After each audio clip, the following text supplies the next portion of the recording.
বাড়ি থেকে চলে যাওয়ার নাটক করতেই এবার ছুটিকে মেনে নিল ঠাম্মি। হ্যাঁ বন্ধুরা, আমরা এমনটাই দেখতে পারবো প্রত্যেকটা ধারাবাহিকের পরবর্তী আপডেটে। তোমরা যারা এই চ্যানেলটিতে নতুন আছো তারা কিন্তু অবশ্যই এই চ্যানেলটি সাবস্ক্রাইব করতে ভুলো না। সকলের সামনে অভি এটা প্রমাণ করে দেয় যে আসলে ছুটি যা যা করেছে সেই সমস্ত কিছু এখানে তুলে ধরা হয়েছে। এখানে ছুটির কোনো দোষ নেই, সমস্ত কিছু অন্য কেউ প্ল্যান করে করেছে যেন যেভাবেই হোক ছুটিকে এই বাড়ি থেকে তাড়াতে পারে এবং ছুটিকে অপমান করতে পারে। আর এই সমস্ত কিছু প্রমাণ হতেই তখন সিদ্ধান্ত নেয় যে এবার যেভাবেই হোক না কেন ঠাম্মিকে দিয়ে এবার আমি ছুটিকে এই বাড়ির বউ হিসেবে মানিয়ে নিব, আর এটা যেভাবেই হোক সেটাই করতে হবে। এই বলে তখন ছুটিকে নিয়ে তার ঘরে আসে। সেখানে এসে সমস্ত প্ল্যান করে এবং সকলের সামনে বেরিয়ে আসে দুটো লাকেজ হাতে করে নিয়ে। এতে করে সকলেই খুবই অবাক হয়। ঠিক তখনই অভির মা বলে যে কি হয়েছে, এরকম ব্যাগপত্র নিয়ে তুই কোথায় যাচ্ছিস, আমরা তো কিছুই বুঝতে পারছি না। ঠিক তখনই সকলে মিলে বলছে হ্যাঁ এই সমস্ত কি হচ্ছে বুঝতে পারছি না আমরা। ঠিক সেই মুহূর্তে দেখা যায় যে সকলের সামনেই অভি বলে যে আমি আর এই বাড়িতে থাকতে চাই না। আমি জানি তোমরা কেউই চাও না যে ছুটির মুখটা তোমরা দেখতে, তাই ছুটিকে এই বাড়ি থেকে তাড়িয়ে দিতে চাও।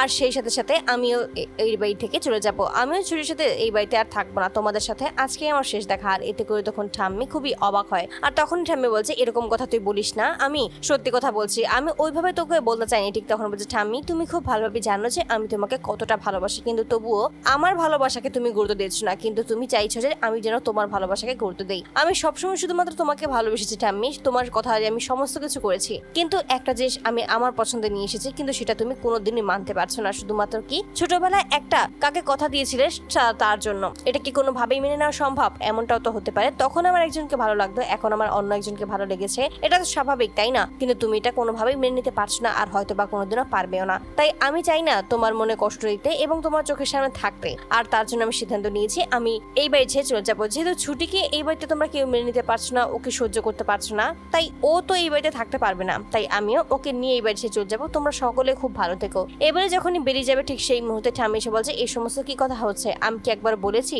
যে আমি ওকে কোনো দিনই মেনে নেবো না? হ্যাঁ আমার ওর ওপর রাগ হয়েছে যে ও এভাবে তোমাকে কেন বিয়ে করলো, আর তোমরা কেনই বা এভাবে নিজেরা একা একাই বিয়ে করতে গেলে বলো তো? আমি তো বলেছিলাম যে আমি তোমার আর পরিমায়ের খুব ধুমধাম করে বিয়ে দেবো, কিন্তু তোমরা তো সেই কোনো কথা শুনোনি। ঠিক তখন বলছে আমি তো আগেও বলেছি ঠাম্মি যে এই ঝুমকি মেয়েটা কোনোদিনই পরি হতে পারে না, আমার ওনাকে পরি বলেই মনে হয় না। ঠিক তখনই ঠাম্মি বলছে এই সমস্ত কথা এখন বলা বাদ দাও, তুমি এখন কি করতে চাইছো, আসলে তুমি কি চাইছো সেটা আমাকে খুলে বলো। ঠিক তখনই আমি বলছে হ্যাঁ হয়তোবা তুমি ছুটিকে আমার বউ হিসেবে এই বাড়ির বউ হিসেবে মেনে নেবে, আর নয়তোবা আমরা সারা জীবনের মতো এই বাড়ি ছেড়ে চলে যাবো। আর আমার একার এতটুকু সামর্থ্য আছে যার মাধ্যমে আমি অবশ্যই আমার স্ত্রীকে খাওয়াতে পারবো, তোমাদের কোনো চিন্তা করতে হবে না, আর আমরা অবশ্যই খুবই ভালো থাকবো। আর এতে করে তখন খুবই কষ্ট পায় ঠাম্মি। ঠিক তখন বলছে এতগুলো বছর পর তুমি আমার সাথে ছিলে, আর এখন তুমি বলছো যে তুমি এই বাড়ি ছেড়ে চলে যাবে, এত সহজে কি তুমি পারবে এই বাড়ি ছেড়ে চলে যেতে? ঠিক তখন বলছে আমি না পারলেও আমাকে তো পারতেই হবে, কারণ তুমি সেটা বাধ্য করছো।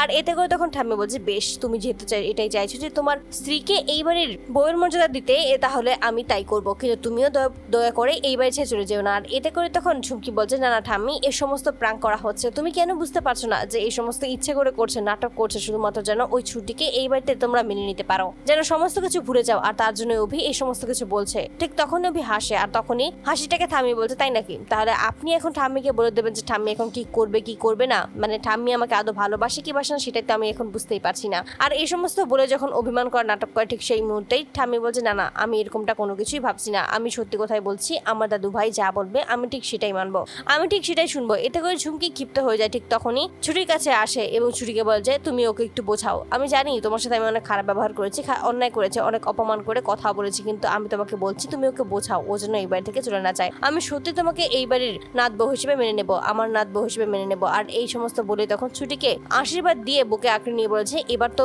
ও খুশি হয়েছে, ওর খুশির জন্য আমি সবকিছু করতে পারবো, তাই ওর খুশির জন্য হলেও আমি তোমাকে মেনে নিলাম। তো বন্ধুরা তোমরা কি চাও যেন এবার এভাবেই বাড়ি থেকে চলে যাওয়ার নাটক করতেই যেন ছুটিকে এবার মেনে নেয় ঠাম্মি? অবশ্যই তোমরা তোমাদের মতামত কমেন্ট বক্সে জানতে ভুলবে না। ধন্যবাদ।